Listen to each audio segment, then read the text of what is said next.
안녕하십니까. 맹견말리 TV의 범대진입니다.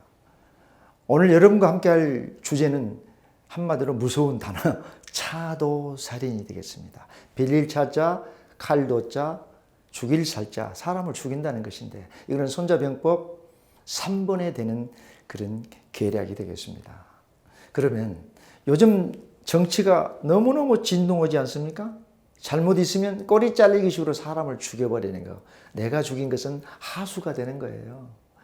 나무 칼을 빌려서 죽인다는 뜻이에요. 그렇다면 차도살인이라는 것은 무엇이냐면 말이죠. 남의 칼을 빌려서 상대방을 제거하는 것을 말하는 거예요. 이해가시죠? 이것은 뭐냐? 차도살인은 병법 3개에 나오는데 자신의 잘못을 어떻게 숨기기 위해서 교묘하게 갈등과 모순을 이용하는 책략을 말하는 거예요.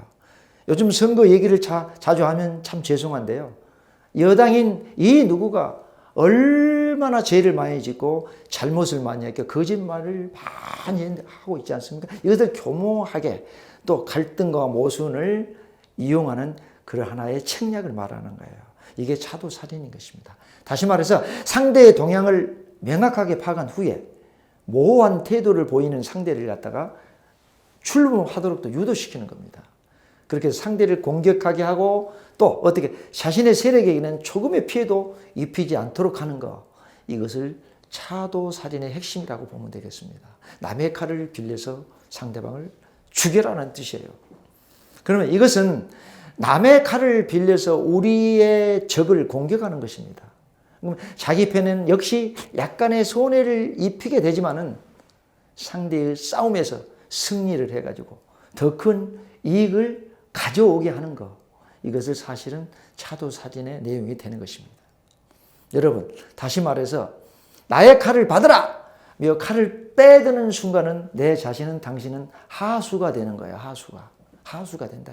내가 너를 죽이지 않는다는 거예요. 갈등 과정에서 자신의 역할을 최소화하라는 뜻인 것입니다. 다시 말해 나의 칼을 받으라며 달래드는 당신은 하수인데 갈등 과정에서 자신의 역할을 최소화하라는 그런 뜻인 것입니다. 상대를 공격할 때 자기가 어떻게 직접 공격하지 않고 상대의 허를 가지고 공격하는 그런 하나의 전법인 것입니다. 참 기술이 좋아야 되겠죠. 그래서 남은 칼을 가지고 사람을 어떻게 해체해야 된다입니다. 그래서 직접 나서는 자는 초보다는 거예요. 싸우지 않고 이긴다는 그런 원리에 입각한 그 옛날 중국인의 그 다운 전략이라고 할 수 있는 것입니다. 싸우지 않고 이길 수 있는 것을 말하는 거예요. 그렇다면 여기에 고사에 보면요, 전쟁 경험이 없는 엄중원이 있어요. 엄중원을 그 정적들이 제거하기 위해서 서하라는 동네, 서하의 정벌에서 임무를 부여받습니다. 전쟁의 목적은 뭐예요? 서하라는 칼을 이용해서 범중엄을 제거하라는 것이죠. 이 때문에 자신의 모습을 드러내지 않은 채 나무 손을 빌려서 적을 완전히 제압하는 것. 들으만 봐도 무섭지 않습니까? 그래서 절대로 자신의 숨은 의도가 드러나지 않아야 되는 거예요. 지금 선거에서 그러지 않습니까? 계속 검찰에서는 수사해서 잡아라 해도 수사를 안 해보고 뭉개버려요. 왜? 야당의 힘이 없기 때문에. 그러나 정권이 바뀌어야 된다는 여론이 60, 70%가 지금 빗발치고 있는 것입니다. 바뀌고 나면 그 옛날 수사를 안 했던, 뭉갰던 것들은 다시 재조사하리라고 생각이 되는 것입니다. 다시 말해서 자신의 모습을 드러내지 않은 채 나무 손을 빌려서 적을 때려 부순다라고 생각하면 돼요. 그래서 반드시 빌린 칼은 어떻게 날카로워야 되냐, 날카로워야 돼요. 애리해야 된다는 것이죠. 차도살인은 그만큼 무서운 것입니다. 삼자를 빌려서. 그렇다면 여러분 이런 게 있어요. 옛날 고사에 보면 조조가 애형을 죽이는 것이 있습니다. 애형.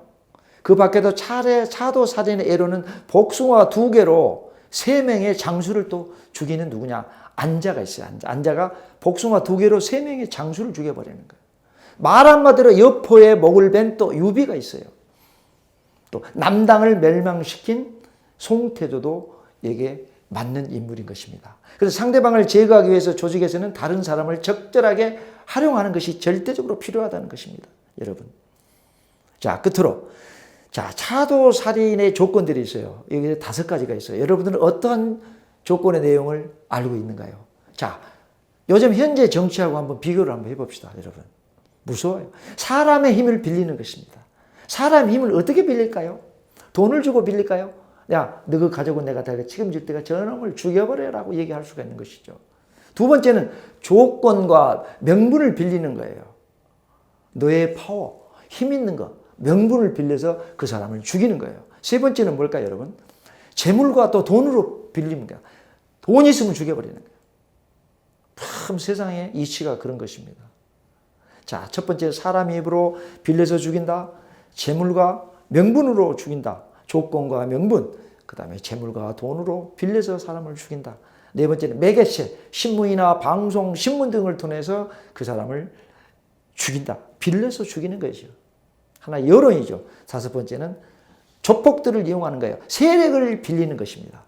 참 요즘 너무너무 무서워요. 저는 직접 보지 않았지만 뉴스를 보고 하는 거예요. 이재명이는 뭐냐, 조폭들이야. 이재명 시장 도지사 책상 위에 딱 올려놓고 막 무슨 짓 하고 있는지 모르는 거예요. 조폭들이 겁탈을 해버리는 거예요. 그냥 한마디로. 그래서 선거에서 승리하기 위해서는 빌릴 때에는 신중하게 선택을 해가지고 효과적인 결과를 얻어야 되는 것입니다. 선거에서 이겨야 되니까. 선생은 전쟁이라고 했지 않습니까? 전쟁은 뭐라고 그랬습니까? 앞전에 방송을 했습니다. 총수, 대통령이나 최고의 리더가 단 2번 아니요, 한 번의 실수로 이 병사들이 시체가 되는 죽음의 송장터라고 얘기를 했습니다. 그래서 서로 헛듣고 야단치고 있지 않습니까? 무서워요, 무서워. 선거는. 대통령 선거가 뿐만이 아닐 겁니다. 저 밑에 있는 구의원 선거도 마찬가지입니다. 야당은 기회가 왔어요. 역습을 해서 승리를 해야 되는 것입니다. 그래서 한문을 한번 써보겠습니다. 야당하게 얘기를 하겠습니다. 자, 저도 정권 교체하는 것을 원하고 있습니다. 칭승자 전미냐요. 한번 나옵니다. 칭승자 전미냐. 전쟁터에서 선거전에서 싸우는 자의, 승리하는 자의 싸움은 이 소리예요.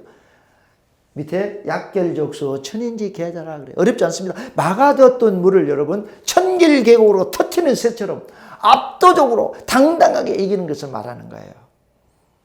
그래서 이번에 승리는 속전속결이 될지 모르겠습니다. 도중에 어떻게 될지 모르겠습니다.